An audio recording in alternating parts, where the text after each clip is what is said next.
पिछले एपिसोड में आपने देखा कि मिस्का जीवन को अपने जलपरी धुन से सम्मोहित कर समुद्री तट तक लेकर चली जाती है और तट पर जीवन को जलमानव बनाने की प्रक्रिया शुरू कर देती है। पर हंसवी जीवन को मिस्का के चंगुल से छुड़ाने के लिए उसे ढूंढते हुए समुद्र तक चली जाती है और सिप्पू भी हंसवी की मदद के लिए उसे ढूंढता हुआ समुद्र तक आता है। पर रास्ते में जल तांत्रिक सिप्पू को पकड़कर एक बोतल में बंद कर लेता है और समुद्री तट पर आकर हंसवी और मिस्का पर भी वार करता है। हंसवी तो पहले वार में ही गिर जाती है, पर मिस्का को कंट्रोल करने के लिए जल तांत्रिक एक लिक्विड मिस्का पर फेंक देता है। लिक्विड के असर से मिस्का जमीन पर गिरकर तड़पने लगती है। जल तांत्रिक जोर जोर से हंसता है और कहता है, अभी तो तू अपनी शक्तियों का डंका बजा रही थी, क्या हुआ? मेरे एक ही वार में ढेर हो गई। अगर तू जलपरी है तो मैं भी जल तांत्रिक जलापा का खास शिष्य हूँ। हमारे गुरु ने हमें अच्छे से बताया है कि तू जैसी जलपरी को काबू में कैसे करना है। इस पर दूसरा जल तांत्रिक कहता है, आज तो हमारा भाग्य ही खुल गया। एक नहीं, दो नहीं, बल्कि तीन जलजीव हमारे हाथ लग गए। गुरुदेव तो हमसे प्रसन्न होंगे। पकड़ लो इन दोनों जलपरियों को और बोतल में कैद कर लो। ये कहकर एक जल तांत्रिक मिस्का की तरफ बढ़ता है, पर मिस्का जल तांत्रिक को अपनी पूंछ से मारकर दूसरी तरफ फेंक देती है। इस पर एक जल तांत्रिक कहता है, बेवकूफ जलपरी, तुझे लगता है कि तू अब हमारा मुकाबला कर पाएगी? मैंने तुझ पर ताम्ररस फेंका था, तांबे का पानी। तुझे तो पता ही होगा, तांबा और ताम्ररस जलपरियों का काल होता है। ताम्ररस ने तुझे कमजोर बना दिया है, अब तू हमारा मुकाबला नहीं कर पाएगी। मिस्का सूरज की तरफ देखती है। सूर्यास्त हो चुका था, यानी मिस्का का प्लान पूरी तरह फेल हो चुका था। अब वो जीवन के साथ जलमानव बनाने की प्रक्रिया पूरी नहीं कर सकती थी। मिस्का गुस्से में जलतांत्रिक से कहती है, ताम्ररस ने मुझे कमजोर कर दिया है। पर मिस्का इतनी भी कमजोर नहीं हुई कि तुम तीनों को मौत की नींद न सुला सके। ये कहकर मिस्का सामने खड़े जलतांत्रिक को अपने पूंछ से जोर का झटका देती है, जिससे वो दूर जा गिरता है। जलतांत्रिक के गिरने की वजह से वो बोतल जिसमें सिप्पू कैद था लुढ़कर हंसवी के पास चला जाता है। मिस्का गुस्से में तीनों जलतांत्रिकों पर वार करने लगती है। इधर हंसवी सिप्पू वाला बोतल देखकर जल्दी से बोतल खोलकर सिप्पू को आजाद करती है। सिप्पू, हंसवी और बेहोश जीवन तीनों एक ही जगह गिरे हुए थे। हंसवी सिप्पू से कहती है, तुझे तो मैंने स्टोर रूम में छुपाया था, तू बाहर क्यों आया? तू तो पहले से ही इतना घायल है, तुझे क्या जरूरत थी यहाँ आने की? इधर मिस्का दो जलतांत्रिकों को जान से मार देती है, पर एक किसी तरह पानी में कूदकर भाग जाता है। ताम्ररस ने मिस्का का बुरा हाल कर दिया था। मिस्का भी समुद्र के तट पर गिरी तड़प रही थी। तभी घर वाले किसी तरह पुलिस को लेकर बीच पर आ जाते हैं और सिप्पू, जीवन, हंसवी और मिस्का चारों को उठाकर घर ले जाया जाता है। जीवन को होश में लाया जाता है। अब वो मिस्का के सम्मोहन से बाहर था। घर वाले जीवन से पूछते हैं कि वो समुद्र तक कैसे गया, पर मिस्का के सम्मोहन में होने की वजह से जीवन को कुछ भी याद नहीं था। बुआ सिप्पू को देखकर कहती है, ये कौन है और वहाँ बीच पर तुम लोगों के साथ क्या कर रहा था? बुआ के इस सवाल पर सिप्पू और हंसवी सोच में पड़ जाते हैं कि अब वो क्या जवाब दे। हंसवी बहाना बनाते हुए कहती है, ये सिप्पू है, गाँव से काम की तलाश में शहर आया है। इसी ने जीवन की जान बचाने में हमारी मदद की है। दरअसल आप सब जब मार्केट गए थे तो कुछ गुंडे घर में घुस आए थे। उन्होंने जीवन को पीछे से कुछ सुंघा दिया था, इसीलिए शायद जीवन को कुछ भी याद नहीं। वो लोग जीवन को समुद्र की तरफ लेकर चले गए थे। मैं और मिस्का किसी तरह समुद्र तक पहुंची। इत्तेफाक से सिप्पू वहां आ गया और इसी ने जीवन की जान बचाने में हमारी मदद की है। ये सारी बातें सुनकर सिमरन बहुत हैरान थी, क्योंकि उसने देखा था कि मिस्का जीवन को लेकर गई थी, पर क्योंकि सिमरन की बात पर कोई विश्वास नहीं कर रहा था, इसलिए फिलहाल वो चुप रहती है। दादी कहती है, सभी को चोट लगी है, कोई डॉक्टर को कॉल करो। डॉक्टर का नाम सुनकर हंसवी सोचती है, नहीं, अगर डॉक्टर आया तो वो हमारी जांच कर समझ जाएगा कि हम इंसान नहीं है। तभी बड़ी माँ कहती है, डॉक्टर की जरूरत नहीं है, माँ जी के पास दवाइयाँ हैं। दादी तीनों को अपनी जड़ी बूटी का लेप लगाती हैं, जिससे इन्हें आराम मिलता है। सिप्पू को गेस्ट रूम में आराम करने को कहा जाता है। दूसरी सुबह घर में ये बात होने लगती है कि सिप्पू अब कहाँ जाएगा। बुआ कहती है, हमारा घर कोई धर्मशाला नहीं है जो एक एक करके सबको यहीं रख ले। जैसे ही इसकी तबीयत थोड़ी ठीक होती है वैसे ही ये काम ढूंढने कहीं और चला जाएगा। बुआ की बात पर सिप्पू सोचता है, अब मैं क्या करूँ, मुझे तो हंसवी के आसपास ही रहना है। मिस्का एक बार फिर अपने चाल में नाकाम हुई है। इस वक्त वो एक घायल हारी हुई जलपरी है। वो हंसवी पर वार जरूर करेगी। अगर ये लोग मुझे इस घर से निकाल देंगे तो मैं हंसवी की रक्षा कैसे करूंगा? इधर वो नकाबपोश अपने कमरे में बहुत गुस्से में था। मैंने इतनी बड़ी गलती कैसे कर दी? मेरी एक गलती की वजह से ये दोनों जलपरियां आज मेरे हाथ से निकल जाती। हंसवी तो मिस्का के हाथों मारी जाती और मिस्का जीवन को लेकर समुद्र की गहराई में चली जाती। फिर मेरा मकसद कौन पूरा करता? मेरे 103 साल की मेहनत मिट्टी में मिल जाती। घोर जल अमावस्या की वो काली रात जल्द ही आने वाली है।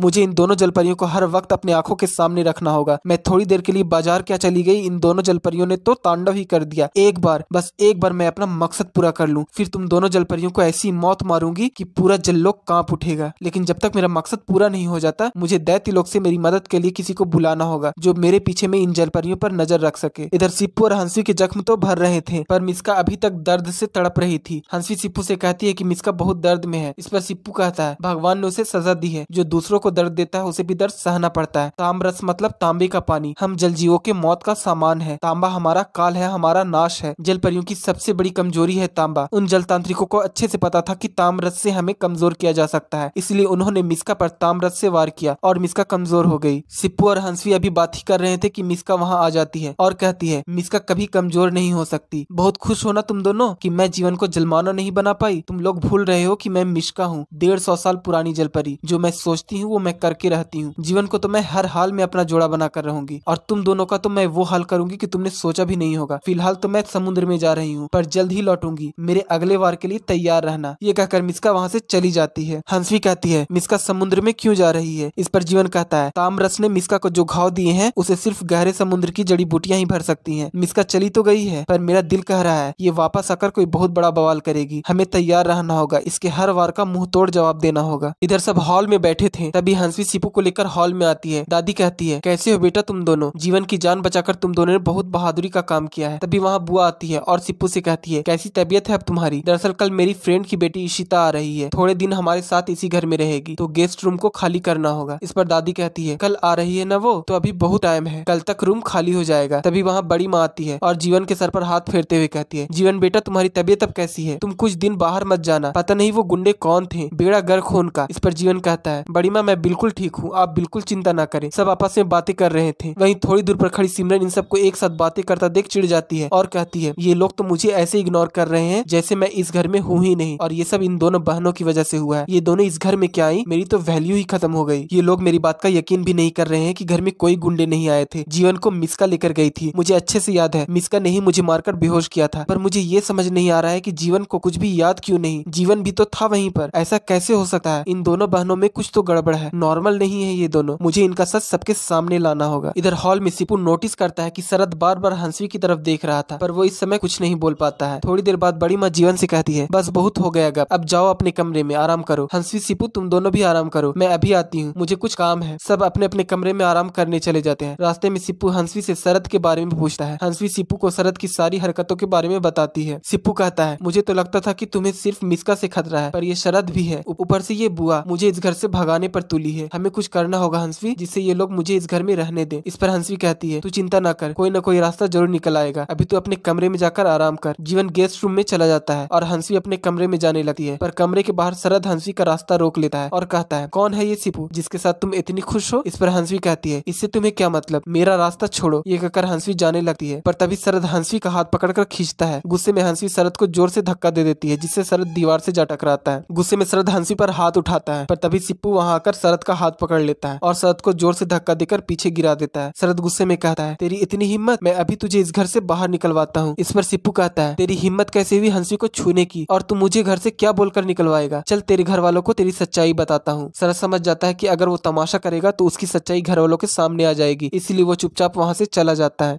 सिप्पू हंसवी से कहता है, मुझसे तो तू हर वक्त लड़ने को तैयार रहती है। जललोक में कितनी बार तूने मुझे पीटा था, फिर इस इंसानी दुनिया में इतनी भोली भाली कैसे बन गई तू? अगली बार अगर ये इंसान तुझे परेशान करे तो खींच कर देना एक। ये कहकर हंसवी और सिप्पू दोनों अपने अपने कमरे में चले जाते हैं। इधर वो काली शक्ति वो नकाबपोश अपने कमरे में बैठी किसी का इंतजार कर रही थी। तभी वहाँ रेंगते हुए एक नागिन आती है और अपने इंसानी रूप में आकर कहती है, आपने मुझे मिस्का के पीछे भेजा था, ये पता लगाने की वो कहाँ गई है और क्यों गई है। मैंने पता लगा लिया है, मिस्का समुद्र के वैद्यतल में गई है अपना इलाज करने। आप बिल्कुल चिंता ना करें, जब तक जीवन यहाँ है मिस्का लौटकर यहीं आएगी। पर मुझे ये समझ में नहीं आ रहा है कि दैत्यलोक में तो आपके हजारों गुलाम होंगे, पर आपने मुझे एक समुद्री नागिन को क्यों बुलाया? इस पर नकाबपोश कहती है, इसके पीछे भी एक वजह है। दरअसल जलपरियों के शरीर में एक खास ग्रंथि होती है। जैसे हम दैत्यवंशी जलपरियों की उपस्थिति को महसूस कर लेते हैं, वैसे ही ये जल जीव भी हम दैत्यवंशियों की उपस्थिति को तुरंत महसूस कर लेते हैं। अगर दैत्यलोक से मेरी मदद के लिए कोई भी आता तो इन जल जीवों को पता चल जाता कि कोई दैत्यवंशी इनके आसपास है, और मैं ये बिल्कुल भी नहीं चाहती कि जल अमावस्या की उस काली रात से पहले इन्हें जरा भी भनक लगे कि इनका सर्वनाश होने वाला है, इनका काल आया है। जलपरियों का अस्तित्व मिटाने इनके सबसे बड़े शत्रु दैत्यवंशी आए हैं। इस बार इस दुनिया से जलपरियों का नामो निशान मिटा देंगे हम। युगों युगों से चल रही इस दुश्मनी को इसके अंजाम तक पहुंचाएंगे हम। इस बार हम इस दुनिया से जलपरियों का नामो निशान मिटा देंगे, युगों युगों से चल रही दुश्मनी को खत्म कर देंगे। तुम एक समुद्री नागिन हो, और मैंने सुना है कि जलपरियों और समुद्री नागिनों की कुछ खास बनती नहीं, इसलिए मैंने तुम्हें बुलाया है। इस पर समुद्री नागिन विष पाया कहती है, पर रानी साहबा एक और बात मुझे समझ नहीं आई, आप भी तो दैत्यलोक से हैं, फिर ये जलपरियां आपकी उपस्थिति को आज तक क्यों महसूस नहीं कर पाई? विष पाया की बात सुनकर वो नकाबपोश जोर जोर से हंसने लगती है और कहती है, मैं क्या हूँ, कौन हूँ और कैसी हूँ, ये इस दुनिया का सबसे बड़ा रहस्य है। मेरे सामने इन जलपरियों की कोई औकात नहीं। अगर मैं चाहूँ तो एक पल में ही इन्हें मौत के घाट उतार दूं, पर पहले मुझे मेरा मकसद पूरा करना है। एक बार मेरा मकसद पूरा हो जाए, फिर इन्हें तो मैं बहुत बुरी मौत मारूंगी। फिलहाल मुझे ये समझ नहीं आ रहा है कि मैं इस सिप्पू का क्या करूं। घर वाले इसे घर से निकालने वाले वाले हैं, पर ये जलमानव मेरे काम आ सकता है। मिस्का हंसवी की जान के पीछे पड़ी है, पर मुझे जल अमावस्या तक ये दोनों जलपरियां बिल्कुल सही सलामत चाहिए, और तब तक ये जलमानव हंसवी को प्रोटेक्ट करेगा। मुझे इस जलमानव को किसी तरह यहीं रोकना होगा। फिलहाल तुम जाओ, कल सुबह मेहमान बनकर इस घर में तुम्हें आना है। विस्पाया अपनी नागिन रूप लेकर वहाँ से रेंगती हुई चली जाती है। इधर जीवन हंसवी और सिप्पू को एक साथ बातें करता देख जेलस फील करता है और उनके पास जाता है। जीवन हंसवी से कहता है, तुमने तो कहा था कि सिप्पू तुम्हारे बगल वाले गाँव से है, पर जितना खुलकर तुम दोनों बातचीत कर रहे हो ऐसा लग रहा है जैसे बचपन से एक दूसरे को जानते हो। इस पर हंसवी कहती है, हाँ, हम दोनों बचपन में एक ही स्कूल में पढ़ते थे, हम तब से एक दूसरे को जानते हैं। तभी सिमरन वहाँ आ जाती है और कहती है, अच्छा तो तुम दोनों क्लासमेट हो, how sweet. By the way, कौन से स्कूल में पढ़ते थे तुम दोनों? स्कूल का नाम तो होगा। सिमरन के इस सवाल से सिप्पू और हंसवी एक दूसरे का मुंह देखने लग जाते हैं। सिप्पू जल्दी से कहता है, हमारे स्कूल का नाम बाल विकास विद्यालय है, बहुत अच्छी स्कूल है, तुम्हें पढ़ना है क्या? इस पर सिमरन कहती है, मैं मुंबई के सबसे बड़े स्कूल में अपनी स्टडी कंप्लीट कर चुकी हूँ। वैसे हंसवी, तुम तो जलतारागढ़ से हो ना, पर सिप्पू किस गाँव से है? आई मीन टू से सिप्पू के गाँव का क्या नाम है? इस पर हंसवी झूठ बोल देती है कि सिप्पू के गाँव का नाम श्यामनगर है। हंसवी समझ जाती है कि सिमरन ये सब जानबूझकर पूछ रही है। ये लोग अभी बातें ही कर रहे थे कि वहाँ बुआ आ जाती है और सिमरन को दूर ले जाकर कहती है, सिमरन क्या हो गया है तुम्हें? तुम्हें इन गवारों में कब से इतना इंटरेस्ट आ गया जो इनकी बायोडाटा निकाल रही हो? क्या हो गया है तुम्हें? इस पर सिमरन कहती है, मुझे इन गवारों में कोई इंटरेस्ट नहीं है, मुझे तो बस इनका सच जानना है। बुआ प्लीज, आप तो मेरा यकीन कीजिए, घर में कोई गुंडे नहीं आए थे, न ही जीवन को किसी ने किडनैप किया था। जीवन को मिस्का अपने साथ लेकर गई थी, मुझे अच्छे से याद है। मिस्का ने मुझे मारकर बेहोश किया था। ये दोनों बहनें झूठ बोल रही हैं। इस पर बुआ कहती है, पर सिमरन, अगर मिस्का जीवन को लेकर गई होती तो जीवन ये बात हमें तो बताता, उसे तो कुछ भी याद नहीं। इस पर सिमरन कहती है, यही बात तो मुझे परेशान कर रही है, ऐसा कैसे हो सकता है? मैंने अपनी आंखों से देखा था, जीवन बिल्कुल सही सलामत खड़ा था, फिर उसे कुछ याद क्यों नहीं? बुआ प्लीज, फॉर गॉड सेक, मेरा यकीन कीजिए। अच्छा ठीक है, आपको अभी भी यकीन नहीं है ना, तो मैं आपको एक और बात बताती हूँ। आपको पता है, जब जीवन जलतारा से हंसवी को अपने साथ लेकर आ रहा था तो हमारी गाड़ी एक ब्रिज पर खराब हो गई थी। तब जीवन, युग और गगन मुझे और हंसवी को उस ब्रिज पर अकेला छोड़कर आगे पानी लाने गए थे, और तब मैंने गुस्से में हंसवी को ब्रिज से पानी में धक्का दे दिया था, पर थोड़ी ही दूरी पर वो हमें रोड पर बिल्कुल सही सलामत मिल गई, उसे एक खरोंच तक नहीं आई। सिमरन की बात सुनकर बुआ सिमरन को डांटते हुए कहती है, आर यू मैड? तुमने हंसवी की जान लेने की कोशिश की? हाँ, माना कि मैं इन दोनों बहनों से नफरत करती हूँ, पर इतना भी नहीं कि इनकी जान ले लूं। इस पर सिमरन कहती है, मुद्दा वो नहीं है बुआ, मुद्दा तो ये है कि इतनी ऊंचाई से इतने गहरे पानी में गिरने के बावजूद हंसवी बच कैसे गई? किसी नॉर्मल इंसान के लिए ऐसे सिचुएशन में जिंदा बचना इम्पॉसिबल है। ये दोनों नॉर्मल इंसान है ही नहीं। मुझे तो लगता है ये दोनों बहनें इंसान ही नहीं है। सिमरन की बात पर बुआ चौंक कर कहती है, ये तुम क्या कह रही हो? ये लोग इंसान नहीं है तो फिर कौन है? इस पर सिमरन कहती है, इसका पता तो वहीं जाकर चलेगा जहाँ से इस कहानी की शुरुआत हुई थी, जलतारागढ़। कल सुबह ही मैं जलतारागढ़ के लिए निकल रही हूँ। मैं इन दोनों बहनों का सच सामने लाकर रहूंगी। सो गाइज, इस एपिसोड में इतना ही। अगर आपने अभी तक मेरे चैनल को सब्सक्राइब नहीं किया है तो फटाफट फुर्ती से मेरे चैनल को सब्सक्राइब कर लीजिए, और इतने समझदार तो आप हैं ही कि बेल आइकन दबा ही लेंगे। Thank you for watching.